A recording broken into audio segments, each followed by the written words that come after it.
This week we're making New Year soba from today's menu for the Emiya family. To begin, we're going to make a kaishi or soup base by pouring half a cup or 125 ml of sake into a small saucepan and bringing that to a boil over a high heat. Once the sake is boiling, we're going to carefully ignite the vapors to burn off the alcohol. Then once the flames have died down, we're going to turn the heat down to low and add in 2 tablespoons or 38 grams of caster sugar and a quarter cup or 63 ml of mirin. Give that a good stir until all the sugar is dissolved and add in a quarter cup or 63 ml of soy sauce. Bring the kaishi back up to a simmer and then skim off any foam that forms on the surface. I don't really think that this is a necessary step, but we are trying to be accurate to the anime.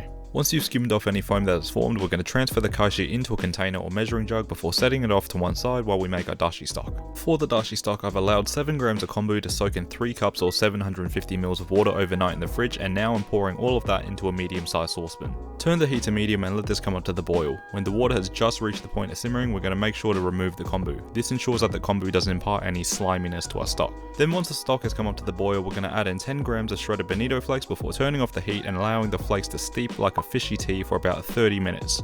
During that time, you'll see that your stock will turn from a clear, slightly green hue to more of a golden and lightly opaque yellow.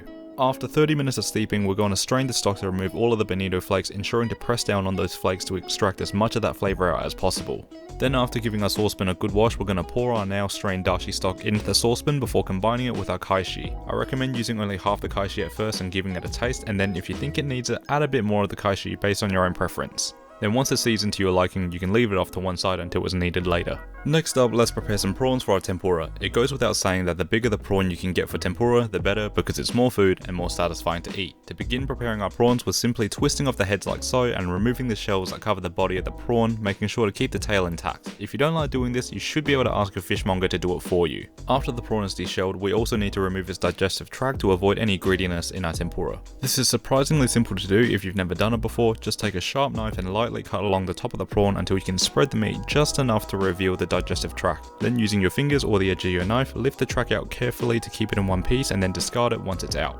While we're at it, we're also going to remove the tips of the tail of the prawn. This is just going to help to release any excess water that's trapped in the tail, which could lead to more aggressive bubbling and popping during the frying process if it wasn't removed to begin with. Now here comes the slightly tricky part. If you've had prawn tempura in a restaurant before, you may have noticed that the prawns are always perfectly straight even though the meat is naturally curved. To stop the prawn from curling during the frying process, we're going to straighten it out. This is achieved by first making very shallow cuts along the underbelly of the prawn, using each joint of the prawn as a guideline. This will release the natural tension in the meat, which will allow us to coax it into a straight line. After you've made your small cuts to the underbelly, we're going to gently but firmly squeeze the prawns at each joint, and you should feel and hear a popping sound. Once you're done essentially massaging the prawn all along its length, you should be able to lay out your prawn completely straight like so. In theory, we've now prepared the prawn in a way that will stop itself from curling up when it's being fried. Repeat this process with all your remaining prawns and then we can move on to the next step. To stick with the anime recipe, we're going to make a quick wet dredge for our prawns. Into a bowl, we're combining 30 ml or 1 tablespoon of sake, roughly half a teaspoon of sea salt, and 2 teaspoons of corn flour. Give this a good mix together before adding in your prawns and tossing everything together to ensure all the prawns are nicely coated. Then once the prawns are coated, we're going to transfer it over to a plate lined with some paper towel to soak up any excess moisture and set them off to one side while we prepare our tempura batter. For our tempura batter, we're going to begin by cracking in 1 egg into a bowl and whisking that until it's well beaten. Once the egg is nice and homogeneous, we're going to add in 1 cup of ice cold water along with any remaining ice cubes while continually whisking to combine the eggs and the water. You want to make sure that this batter is as cold as possible, so keeping the ice cubes in the bowl would be ideal too, Andy.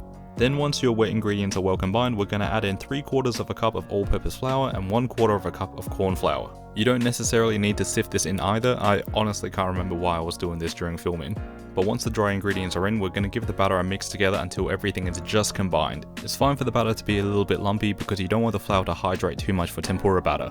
So once your tempura batter is made, you pretty much want to use it immediately. Over on the stove, I've had some oil preheating to 175 degrees Celsius. With the oil up to temperature, simply dip your prawns into the tempura batter to give it a light coating before gently lowering it into the oil. Make sure you're laying the prawns away from you so that you avoid any oil splashing onto yourself. Now, you may have noticed that I've also skewered the prawns in this shot. That's because I'm honestly still quite inexperienced with the whole perfectly straight tempura prawn technique, and some of the earlier ones I fried were about as straight as Jonathan Van Ness. I know I said I would swear to not be attracted to you and not make you feel uncomfortable, but I just don't know if I can really keep to that promise now. But hey, just remember that a big part of cooking is learning to become adaptable and having the capacity to problem solve if and when things aren't going your way. Anyway, after about 3 minutes the prawns should be cooked and the batter should be a lovely light golden colour. At this point we're going to remove the prawns from the oil and drain them on some paper towel. Repeat this with all of your remaining prawns and then we can start plating. To start off on New Year soba, we're unsurprisingly going to need some soba noodles. Just like Shiro, I'll be using store-bought soba noodles cooked to packet directions, but you could absolutely make fresh noodles if you wanted to. I've even got a video that can show you exactly how to make fresh soba noodles if that's something you're interested in. Next we're pouring over our combined kaishi and dashi soup that I simply reheated off camera. Once the soup is poured in, I'm going to use my chopsticks to drape some of the soba into a flat layer to help our toppings stay afloat and lay neatly in our bowl. Then to top our soba, we're starting with some boiled leafy greens that have been cut into 5cm segments. Use whatever vegetables you like, I used choy sum today. Next we're adding a couple of slices of kamaboko fish cake which have been cut into 8mm thick slices. For whatever reason, Shiro was very particular about this. After that, we're sprinkling over a small amount of finely cut spring onions and topping those spring onions with some julienne, yuzu or lemon peel. Finally, we're topping this off with a couple of our tempura prawns, and here you have New Year soba from today's menu for the Emiya family. Now I know by the time this video comes up we're going to be more than halfway through January, but let's dive into this bowl and hope that 2021 will be filled with a lot more joy than last year. The soup itself is quite unique and distinctly Japanese in the way that it blends salty and umami flavours from seafood with the sweetness of mirin and sugar. Now while I personally do like this combination of sweet and savoury, if you're not a big fan of sweetness within your savoury meals, I would suggest cutting down the sugar in the kaishi by about half, just so that it's a bit more familiar to your taste.